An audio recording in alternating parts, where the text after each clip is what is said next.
अस्सलाम वालेकुम। अच्छा तो बच्चों हमने ब्लॉक 3 की ग्रॉस एनाटमी स्टार्ट की हुई है। हम इसको स्नेल से पढ़ रहे हैं। पीछे हमने 3-4 एलोस कवर कर लिए हैं, ठीक है।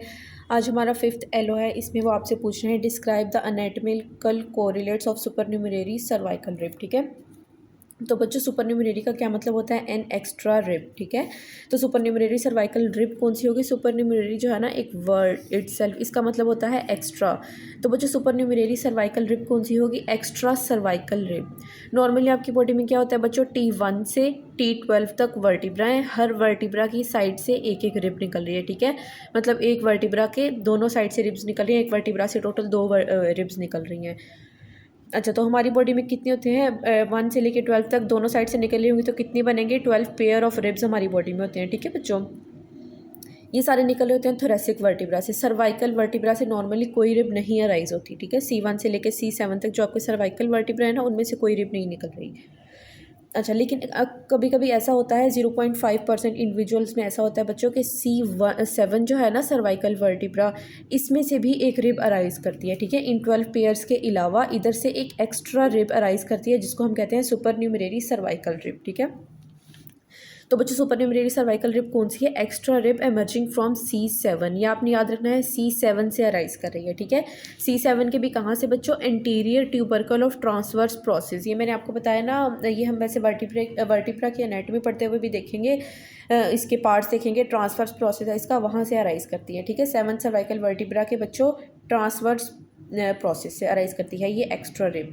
नॉर्मल एनाटॉमी उन्होंने आपको बताई हुई है कि T1 से फर्स्ट रिब अराइज करती है और C7 से कोई रिब अराइज नहीं करती। लेकिन इस कंडीशन में 0.5% इंडिविजुअल्स में C7 से भी एक रिब अराइज करती है जिसको हम सुपर न्यूमरेरी सर्वाइकल रिब या सिंपल सर्वाइकल रिब भी कहते हैं।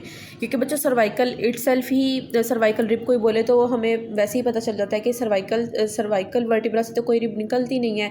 लेकिन यहाँ पे सर्वाइकल रिब बोले तो जाहिर है ये कोई एक्स्ट्रा रिब ही है, ठीक है। क्योंकि नॉर्मल तो हमारी सारी रिब्स कहाँ से निकल रही हैं? थोरेसिक वर्टिब्रा से।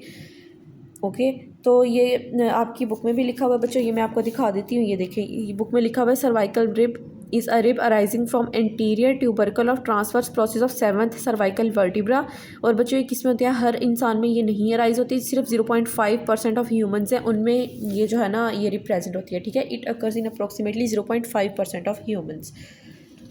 ओके अब ये इंपॉर्टेंट चीज़ है, वो कह रहे हैं फॉर्म्स क्या है सर्वाइकल रिब की। तो बच्चों सर्वाइकल रिब जो है ना ये 3 फॉर्म्स में प्रेजेंट हो सकती है हमारी बॉडी में, ठीक है। सर्वाइकल रिब कितनी फॉर्म्स में प्रेजेंट हो सकती है? 3 फॉर्म्स में।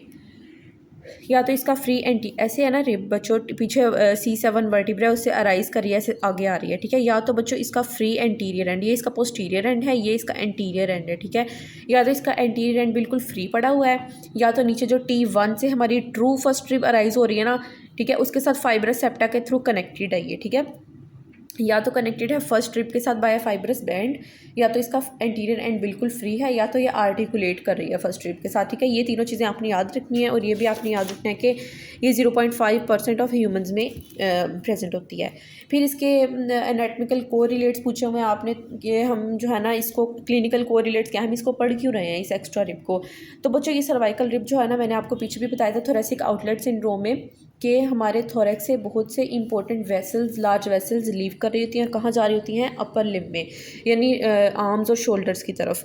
तो वो स्ट्रक्चर्स, वो न्यूरोवास्कुलर स्ट्रक्चर्स कहाँ से लीव करते हैं बच्चों? थोरेक्स को क्लेविकल और फर्स्ट रिब के दरमियान से। और मैंने आपको बताया था कि अगर फर्स्ट रिब के ऊपर एक और रिब आ जाए C7 से तो क्या होगा? ये जो है आउटलेट, जो रास्ता है आउटलेट है, ये ज़्यादा नैरो हो जाएगा और उस न्यूरोवास्कुलर स्ट्रक्चर्स पे क्या होगा बच्चों? प्रेशर होगा, प्रेशर अप्लाई होगा, जिसकी वजह से उनकी कंप्रेशन होगी और हमारे पास क्लिनिकल फीचर्स आएंगे। तो वह यही कह रहे हैं, इसकी क्लिनिकल इंपॉर्टेंस यही है बच्चों। सर्वाइकल रिब क्या करती है? प्रेशर एक्सर्ट करती है lower trunk of brachial plexus पर। यहाँ से कौन कौन से स्ट्रक्चर्स, न्यूरोवास्कुलर स्ट्रक्चर्स लीव कर रहे थे बच्चों? Lower trunk of brachial plexus था, सबक्लेवियन आर्टरी थी, सबक्लेवियन वेन थी और lower trunk of brachial plexus था, ठीक है। ये सारे स्ट्रक्चर्स यहाँ से जा रहे थे। तो अगर lower trunk of brachial plexus पे प्रेशर पड़ता है ना, तो बच्चों क्या होगा? पेन होगी medial side of four arm और हैंड पे, और उसी के साथ वेस्टिंग होगी हैंड के स्मॉल मसल्स की, ठीक है। ये बहुत इंपॉर्टेंट चीज़ है, ये आपने याद रखनी है। इसके अलावा वो कह रहे हैं अगर सबक्लेवियन आर्टरी या वेन पे प्रेशर पड़ेगा तो अपर लिम्ब की सर्कुलेशन कॉम्प्रोमाइज़ हो जाएगी। बस यही था थोरेसिक आउटलेट, वो सॉरी सुपरन्यूमरेरी सर्वाइकल रिब। इसको आपने अच्छे से देख लेना है। अल्लाह हाफिज़।